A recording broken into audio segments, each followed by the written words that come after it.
Fala, eletricista! No vídeo de hoje nós falaremos sobre um assunto bastante comum, bastante interessante que você vai gostar, quer ver? Partida direta de motores elétricos trifásicos. Falaremos sobre esse assunto porque uma pessoa me perguntou e eu acabei dando uma olhada no canal do YouTube, vi que o vídeo que eu tinha era bem antigo e que não explicava corretamente. Vamos fazer o seguinte, então? Nesse vídeo nós falaremos sobre as principais características dele. Vem comigo!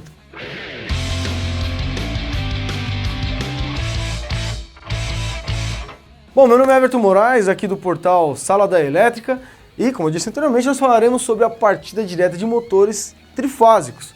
Bom, esse é um assunto bem rápido, né, vamos dizer assim. Eu quero tratar aqui com vocês as principais características e os pontos positivos e negativos desse sistema de partida. Eu mostrarei para vocês tanto o diagrama de potência quanto o diagrama de comando e vamos relacionar com alguns componentes que fazem parte desse sistema de partida de motores. Bom, olha só, quando a gente fala de partir no motor elétrico, a nossa ideia é que nós possamos ter ali uma maior qualidade no funcionamento do motor elétrico a partir do momento em que nós ligamos ele, correto? E se tratando de um motor elétrico, sabemos que é um componente indutivo, ele tem alguns problemas. Bom, antes de falar sobre as características dele, vamos identificar aqui o que é que eu desenhei no diagrama de potência para vocês aqui, ó. Então, diagrama de potência, nós temos ali, basicamente, as três fases de acionamento. Eu desenhei algumas simbologias distintas para que você comece a identificar a parte de simbologia também. É importante para os profissionais da nossa área ter esse know-how de identificar e interpretar esses tipos de diagramas. Então nós temos aqui, ó, eu desenhei um disjuntor aqui. Nós temos aqui o contato de potência de um contator, os contatos, né, de potência de um contator. Nós temos aqui embaixo o relé térmico. Qual que é a função de cada um?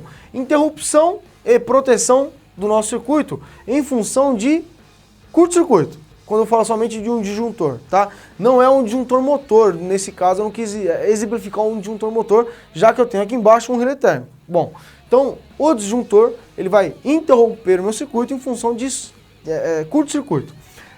Por isso ele vai proteger daqui para baixo todos os componentes, tanto o contator quanto o relé térmico.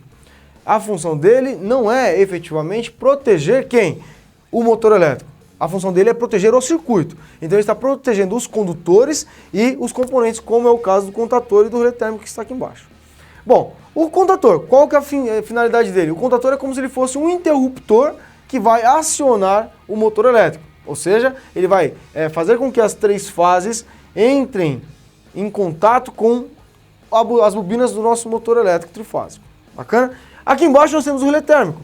Qual que é a função do relé térmico? O relé térmico ele vai ter como finalidade a proteção do nosso motor elétrico trifásico. Aí sim, ele vai ser a proteção do motor elétrico. E como que eu vou proteger o motor com o relé térmico?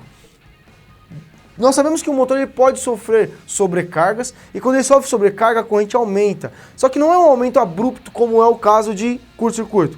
É um aumento de corrente em função de algum problema, algum curto-circuito interno no motor, curto-circuito não, mas alguma sobrecarga do motor elétrico que faz com que essa corrente aumente gradativamente. Esse relé térmico vai ter como finalidade administrar essa corrente e interromper o circuito, ou seja, abrir os contatos, uma vez que a corrente seja acima do suportado pelo motor elétrico trifásico. Tá? Então, para que eu faça esse nosso motor funcionar aqui, o que eu preciso fazer? Fechar aqui o nosso disjuntor e alimentar através do K1, o contator, o nosso motor. Agora, como é que eu vou fazer para fechar os contatos de K1? É para isso que serve então o nosso diagrama de comando, que nada mais, nada menos é do que a lógica de contato responsável por fazer o acionamento da bobina do nosso contator. Se você não conhece o contator, eu vou deixar na descrição do nosso vídeo aqui um vídeo que eu fiz exclusivo sobre contatores, que você vai entender exatamente essas partes dele. A bobina, os contatos de potência e assim por diante, tá? Bom, o que eu tenho aqui no diagrama de comando? Primeiro, para fugir um pouco das simbologias e colocar mais simbologias diferentes aqui no nosso diagrama, eu desenhei aqui agora simbologias de fusíveis. Então, o fusível que é representado por esse símbolo, nesse caso eu dei o nome de F1 e F2 para eles. Na sequência, eu tenho um F7 que é o contato auxiliar do nosso relé térmico, ou seja, esse contato, ele atua em conjunto com esses contatos aqui. Logo, quando abrir esses contatos, obviamente vai abrir esse contato aqui também. Isso simboliza para nós que, além de proteger o sistema de alimentação trifásico, o relé térmico ainda vai proteger o nosso sistema de alimentação do comando em si, tá? Ou seja, da lógica de contatos. Aqui embaixo nós temos uma botoeira de emergência. A botoeira de emergência, ela é aquela botoeira, vou mostrar para vocês aqui, ó. Deixa eu pegar uma botoeira aqui. Isso aqui é uma botoeira de emergência, ou seja, por que ela recebe esse símbolo aqui com essa aleta aqui, essa travinha, né? Poderia ser também uma espécie de Z, se você observar alguns desenhos, alguns diagramas. Eu tenho o seguinte, ó, vou até pedir para o Rafael dar um zoom aqui, ó. Alguns diagramas você vai ver a botoeira de emergência assim, ó, com um símbolo assim.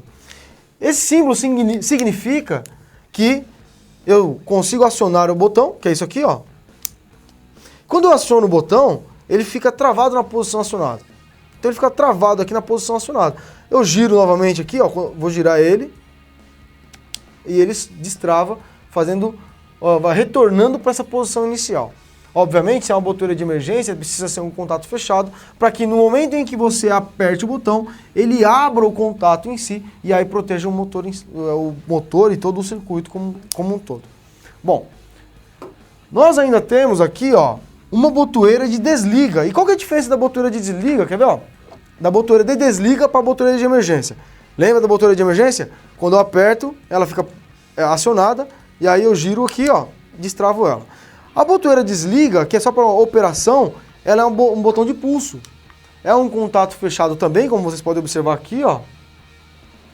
É um contato fechado, mas é um contato de pulso. Esse de cima é um botão com trava. Bacana? E aqui embaixo nós temos um botão liga, que agora é normalmente aberto. O que vai ser normalmente aberto? Ele tem o seu contato aberto e vai fechar a partir do acionamento. Quer ver só um botão aqui para representar pra gente aí, ó? O botão liga, um botão de pulso normal, pulso simples. Então, pulso e retorno por mola. Quando eu aperto aqui, ele vai fechar os contatos, permitindo com que alimente ou não o nosso contator, mediante o que está acontecendo aqui para cima. Bom, então o que nós temos aqui, ó? Embaixo, a bobina do nosso contator. Bom, eu já falei do contator algumas vezes. Quem que é o contator? Posso ter vários tipos de contatores, correto? Esse aqui é um tipo, um modelo de contator.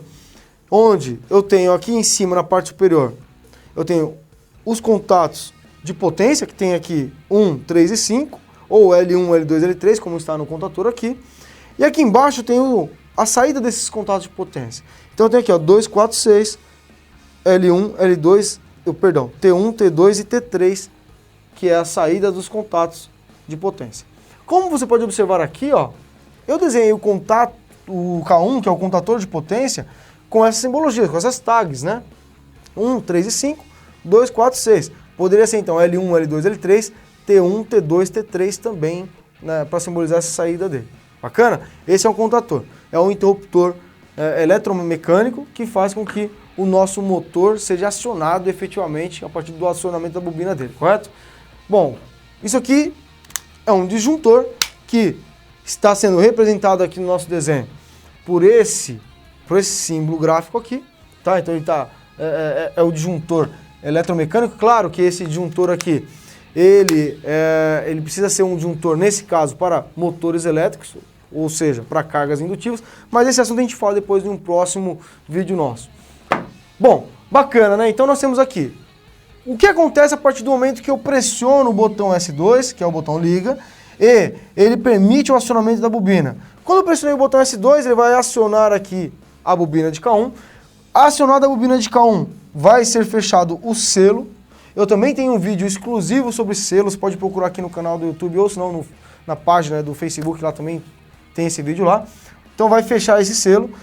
Simultaneamente, ao fechamento desse selo aqui, também irá fechar os contatos da bobina, permitindo com que aconteça o quê? É claro, o meu disjuntor tem que estar acionado aqui, fechado, né? As três fases L1, L2, L3 cheguem até o motor elétrico trifásico e acione ele. Bom, aqui é a mesma coisa. Quando eu tiver o desacionamento, ou seja, apertei o botão desliga, ele vai cessar a alimentação. Tanto o desliga, quanto a emergência, quanto o F7, né? Ele vai cessar a alimentação desligando todo o circuito, ou seja, o K1 volta a estar no estado de repouso, que é desacionado. Bacana?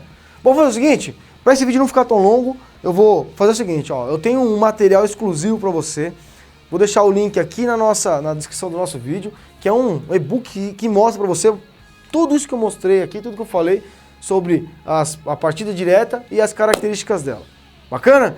E no próximo vídeo nós vamos montar na prática aqui uma partida direta de motores, para que você entenda aí a parte de montagem efetivamente. Então eu te espero no nosso próximo vídeo, te convido para se inscrever aqui no canal se você estiver assistindo no YouTube e curta a nossa fanpage também. Um grande abraço e até a próxima. Tchau, tchau.